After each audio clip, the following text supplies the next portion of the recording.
everybody, and welcome to another episode of D-Ray's Shop. Today I'm out here working on my camper a little bit. As I've talked about in some of my previous videos, we have a real problem here in the south with dirt daubers. They just seem to get into any little old thing they can get into to build their little mud nest into, and it just causes all kinds of problems. Of course, campers are no exception. So we've got a camper that my wife and I purchased last year, and from time to time I just like to kind of check things out before we go off camping on the weekend. And sure enough, I found some evidence of some dirt daubers. So I did a little research on the internet, and you can get these little mud dauber guards that goes over various things on your camper, like your furnace inlet and outlet, your hot water heater, and a refrigerator. The only thing is they're kind of expensive, so I did a little looking and just kind of come up with a way to do it myself, and I'm going to show you guys what I've done. You can bug proof your own camper, you know, real inexpensive. I think I probably spent less than $20 total on everything it took to do my entire camper, and I had stuff left over. So one of the considerations that you have to kind of keep in mind when you're dirt dauber proofing your camper is basically the openings that the daubers are getting into are surfaces that have to have pretty free flow of air going through them, so you don't want to restrict them. So this is a little piece of screen I had left over. This is just standard door screen. It's aluminum, so that way it doesn't corrode, doesn't rust, and it won't stain up the side of your camper, you know, from rust and things like that.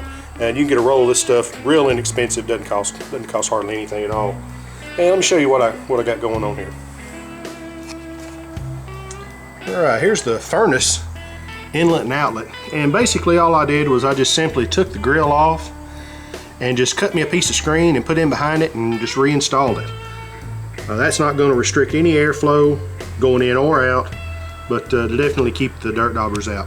Now, the one thing on these style grills, there's a tube that's made onto this one that extends into the camper for about 3 or 4 inches, and it's held on by 2 stainless steel rivets. So you're gonna have to drill those rivets out, lay your screen in behind it, and I just put a couple pop rivets back in it to hold it back in place, and just replace everything with the original screws. That's real easy there. So next we're going to move on to the water heater, and I'll just open it up here and show you what we got here. And basically I just popped out the original aluminum screen and just cut me a piece of the screen, put a little cuff over on the ends of it, and just popped it right back in place.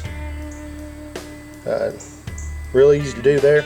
Now on this louvered opening, I just took me some screen and I cuffed it on the sides, and I just drilled 4 holes in the cover, and I used some stainless steel button head screws. And the reason why I use stainless is so that they won't rust and leave little rust stains and stuff on the outside, so it keeps a neat appearance. And that's the only evidence that you see anything has been modified is just those little button head screws, and they look pretty good.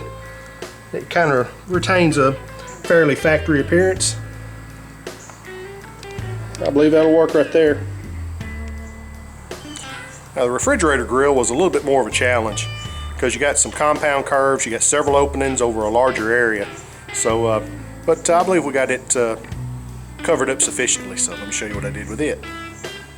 Here's the back side of the refrigerator grill, and as you can see, I've got the screen covering all 3 openings in that grill with 1 piece of screen. Now, all I used was a piece of aluminum stock that I got at the local Lowe's. It's a 1/8 by 3/4, comes in a 3-foot stick, and I just measured and cut that stick to fit just inside the flange opening of that grill. And then I just simply folded the screen material up under it, and I drilled 3 holes in it and put the same stainless steel screws in it. And now on the corners, on these edges here, it was a little more difficult to try to get something to seal up there. So there again, what I used was this is just some edge trim. I got it at the local body paint and body store where you get car paint, things like that. They use these for trimming the edge of raw metal materials and things like that. It's just a vinyl strip. You can buy it by the foot. And so I just cut a piece of it, and I flipped it upside down, stuck the screen in it, and that effectively closed that gap up there. And it keeps that screen good and straight, and it also keeps the daubers from getting in and out of it. And I just put another strip of the aluminum on the bottom, And so that turned out pretty good. Yeah. That's good and tight there. Of course, it's not going to affect the airflow at all. So that way your refrigerator still gets plenty of vent, but the daubers are not going to get in there and mess anything up. Alrighty.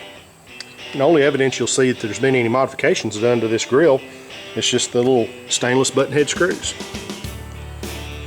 Alright, that looks pretty neat.